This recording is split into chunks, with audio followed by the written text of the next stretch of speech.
Yamuna Murali kitchen. இப்போ செய்து காட்ட போகிறது பக்கோடாங்க, ரிப்பன் பக்கோடா. பொள்ளாச்சியில் எப்படி செய்வாங்கன்னு சொல்லிட்டு செய்து காட்டுறேன் நான். அதுக்கு தேவையான பொருட்களும் காட்டுறேன் நான் உங்களுக்கு. காட்டிட்டு அப்புறம் செஞ்சு காட்டுறேன். ரிப்பன் பக்கோடாவுக்கு தேவையான பொருட்கள் காட்டுறேங்க நான். பாருங்கள், புழுங்கரிசி 4.5 கப்பு போட்டிருக்கேன். இதில் போட்டு கழுவி 2.5 மணி நேரம் ஊற போட்டு அதை ஃபில்டர் பண்ணி வச்சுருக்கேன், வடிகட்டி வச்சுருக்கேன். நான் இதில் வடிகட்டிட்டேன் நான் தண்ணியை. அப்போ நெக்ஸ்ட்டு ஒரு மூடி தேங்காய். இந்த தேங்காவை மிக்சியில் போட்டு ஃபஸ்ட்டு பால் எடுத்து இதை கிரைண்டரில் போடணுங்க. அது பத்தலைன்னா, தண்ணி பத்தலைன்னா செகண்ட் பால் எடுத்து ஊற்றி நல்லா நைஸாக ஆட்டிடணும். கிரைண்டர் பொட்டுக்கடல இதில் பாதி போட்டிருக்கேன். அது 4.5 கப்புன்னா இது 2.25 கப்பு போட்டிருக்கேன் பொட்டுக்கடலை. இது மிக்சியில் போட்டு பவுட்ரு பண்ணி ஜரடை பிடிச்சி வச்சுருவேன் நான். இது வந்து எள்ளுங்க. எள்ளு நல்லா கழுவி காய போட்டு, உள்ளுக்குள்ளவே காய போட்டு நிழலில் ஒரு நாள் பூரா காய போட்டு ஈரப்பதம் இல்லாமல் எடுத்து வச்சுருக்கேன். ஒரு பாட்டில் போட்டு வச்சுருக்கேன். அதை ஒரு ஸ்பூன் போட்டுக்கலாங்க. ஒரு பிடி பூண்டு, ஒரு பிடி வரமிளகா கழுவிட்டு மிக்சி போட்டு, இந்த பூண்டு இந்த வரமிளகா 2 மிக்சி போட்டு அதை எடுத்து வச்சுக்கணும். இது பெருங்காயம் பவுட்ரு வீட்டில் செஞ்சு வச்சுதுங்க, அது ஒரு ஸ்பூன் போட்டுப்பேன் நான். இதுதான் தேவையான பொருட்களுங்க. தேவையான உப்பு அளவாக போட்டுட்டு அப்புறமா எண்ணெய் காய்ச்சி ஊற்றி நான் உங்களுக்கு செஞ்சு காட்டுறேன். நான் இப்போ இந்த பொட்டுக்கடலை போட்டு மிக்சியில் போட்டு வச்சுருக்கேங்க. போட்டு வச்சு ஜல்லடை பிடிச்சிடுறேன். அந்த கப்பி வேண்டாம், நைஸாக இருக்கிறதுல போட்டு பாருங்கள். கப்பி கொஞ்சமாக இருக்குது, இது விட்டுடலாம். இதை எடுத்து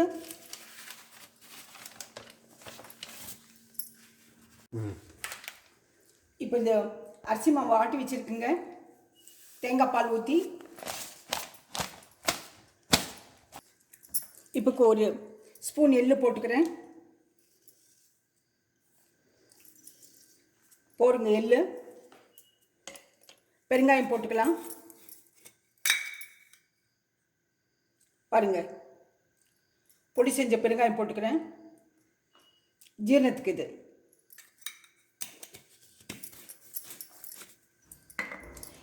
பூண்டு வரமிளகா மிக்சியில் போட்டு வச்சுருக்கு, அதையும் போட்டுக்கலாம்.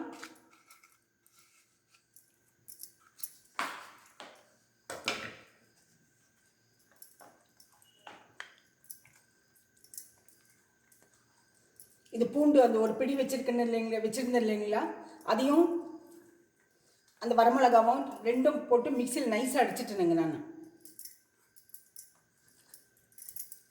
கொஞ்சமாக தண்ணி ஊற்றி அடிச்சிருக்கேன்.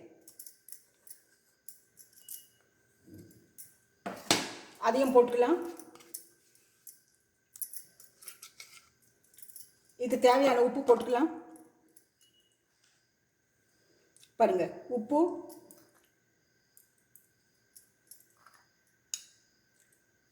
தேவையான உப்பு போட்டுட்டு எண்ணெய் வச்சிருக்கேன் நான் அடுப்பில். எண்ணெய் காயறதுக்கு வச்சுருக்கேன், அதையும் கொட்டிக்கலாம் இது மேலேயே.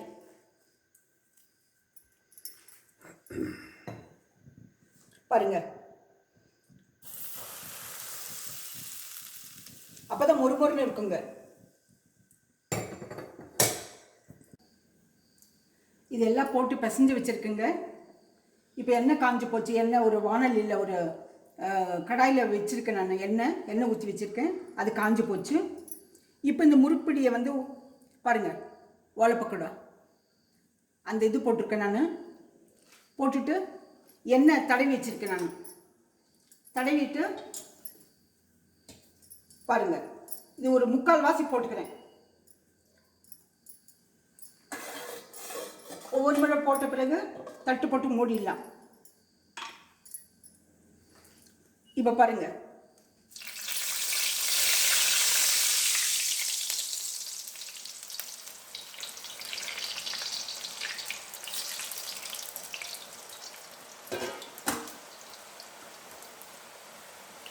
நம்ம இந்த மாதிரி சுட்டு சுட்டு எடுத்துனாங்க, ரொம்ப டேஸ்ட்டாக இருக்கும். இது மொல்லமாக திருப்பி போடணுங்க. இப்போ திருப்பி போடக்கூடாது.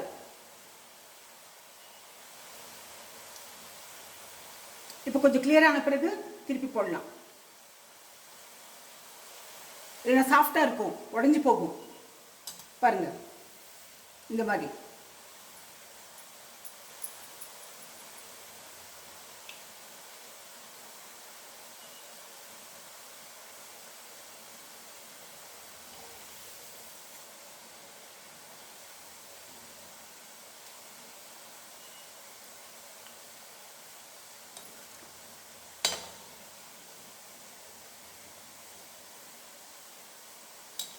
மீடியம் ஃப்ளேமில் வச்சுக்கலாங்க. ரொம்ப அதிகமாக இருந்தால், தீ அதிகமாக இருந்தாக்க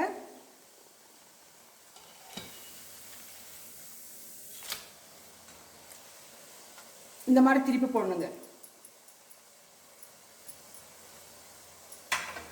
அதுக்கு முந்தி இது நிறச்சி வச்சுக்கலாங்க. நெக்ஸ்ட் போடுறதுக்கு முந்தி இதை நிறச்சி வச்சுக்கலாம்.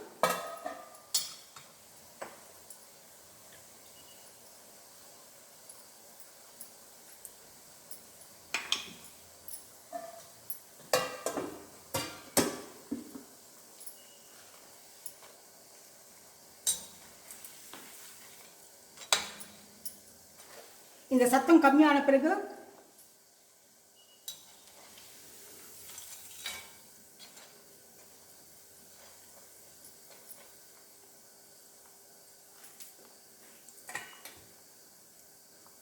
எடுத்துடலாங்க.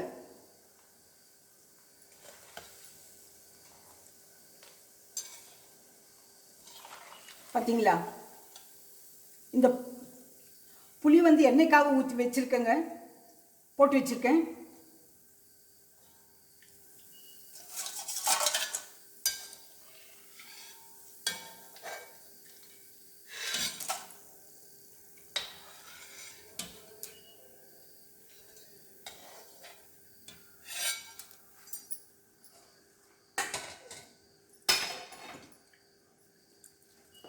மறுபடியும் இது செய்யலாங்க.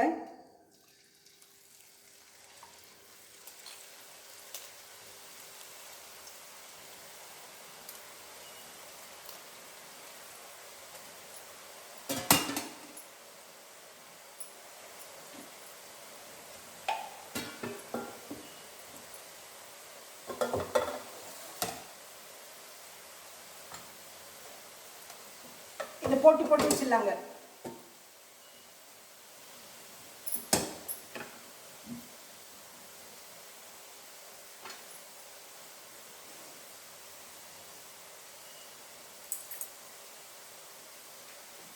பொள்ளாச்சியில் இந்த மாதிரி தான் செய்வாங்க. பொள்ளாச்சி எல்லாரும் கேள்விப்பட்டிருப்பீங்க.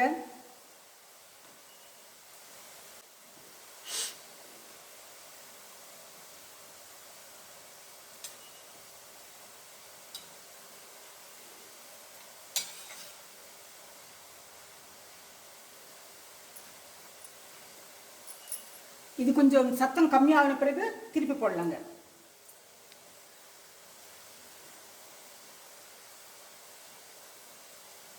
பெரிய வடை சட்டி வச்சாக்க, பெரிய கடாய் வச்சாக்க சீக்கிரம் முடியும்.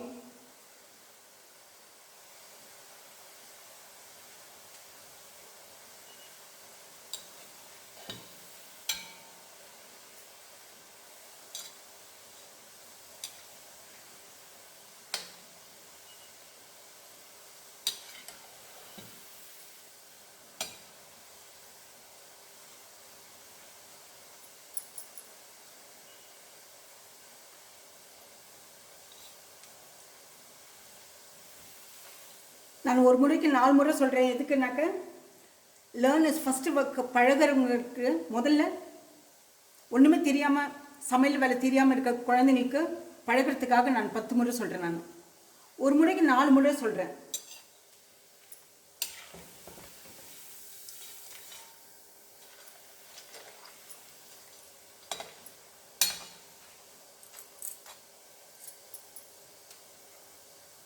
எனக்கு கொஞ்சம் பிழிறது கஷ்டம்னு சொல்லிட்டு கொஞ்சம் சாஃப்டாக பிழிஞ்சு இது பண்ணி வச்சுருக்கேன், மாவு கலக்கி வச்சுருக்கேன் நான்.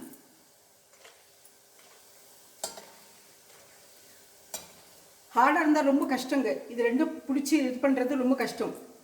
அதனால் கொஞ்சம் சாஃப்டாக மாவு இருந்தாக்கா ஈஸியாக செய்யலாம்.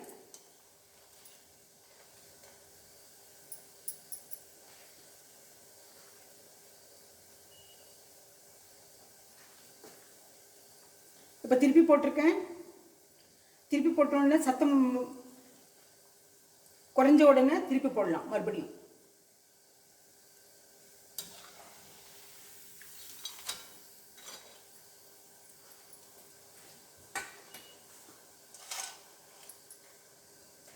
இது ஒரு மாதம் இருந்தாலும் கிடையாதுங்க. ஒரு மாதம் வரைக்கும் ஏர்டைட் பாக்ஸில் போட்டு வச்சு குழந்தைக்கு கொடுக்கலாம். ஈவினிங் ஸ்நாக்ஸுக்கு சாப்பிட்லாம், மற்ற நேரத்துலையும் சாப்பிட்லாம்.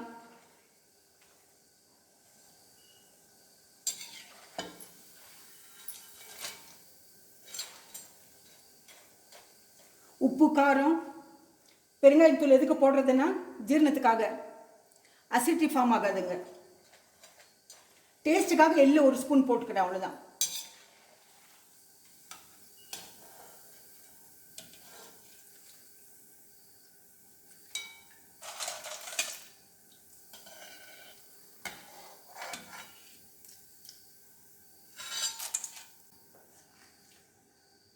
இந்த மாதிரி செஞ்சு செஞ்சு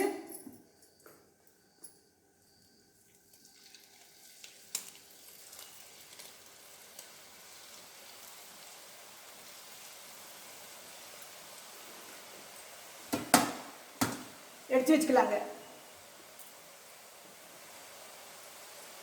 இது நல்லா ஆறின பிறகு நம்ம ஒரு பாக்ஸில் போட்டு வைக்கலாம்.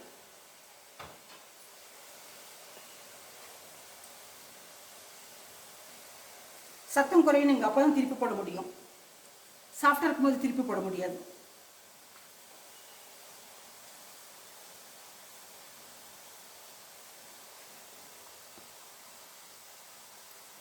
தேங்காய் பால் நல்லா டேஸ்டாக இருக்குங்க.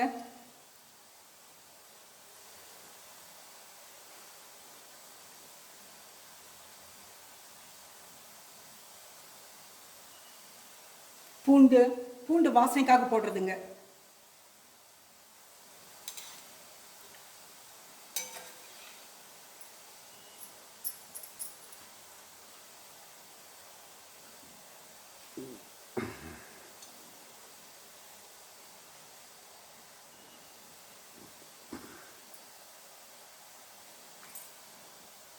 இந்த மாதிரி இந்த மாவு பூரா செஞ்சு வச்சிருங்க. நான்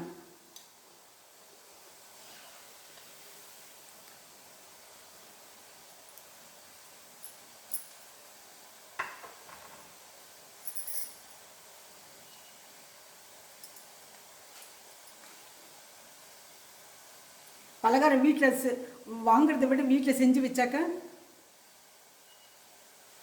சாப்பிட்றதுக்கு வசதியாக இருக்குங்க. தேவைப்படும் போது எடுத்து சாப்பிடலாம். நெஞ்சு கறிக்காது உங்களுக்கு, பார்த்தீங்களா?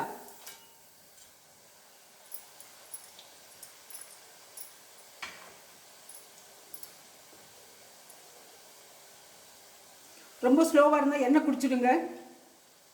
அதெல்லாம் மீடியத்தில் வச்சுக்கணும்.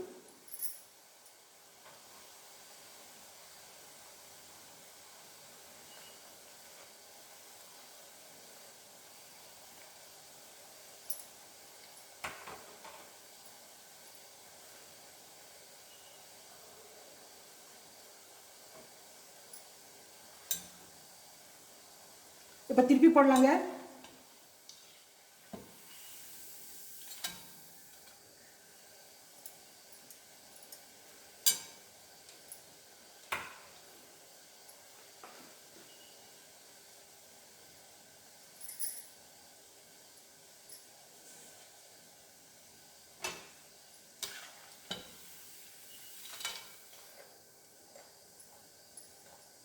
சத்தம் சத்தம் இது பண்ண பிறகு, சத்தம் குறைஞ்ச பிறகு நம்ம எடுத்துடலாம்.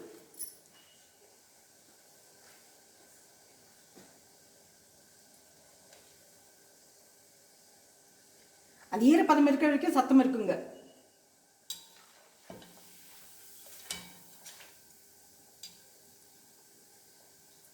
இப்போ எடுத்துடலாங்க.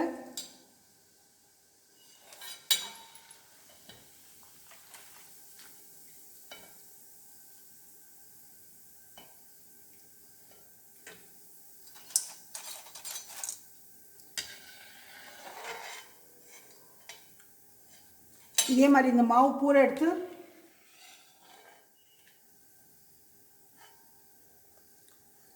நம்ம செஞ்சு வச்சிடலாம். இந்த மாதிரி இந்த மாவு பூரா எடுத்து சுட்டு எடுத்துடலாங்க. நம்ம இது ரொம்ப நல்ல மொறுமொறு இருக்கு பாருங்க. பார்த்தீங்களா பார்த்தீங்களா மொறுமொறு இருக்கும்.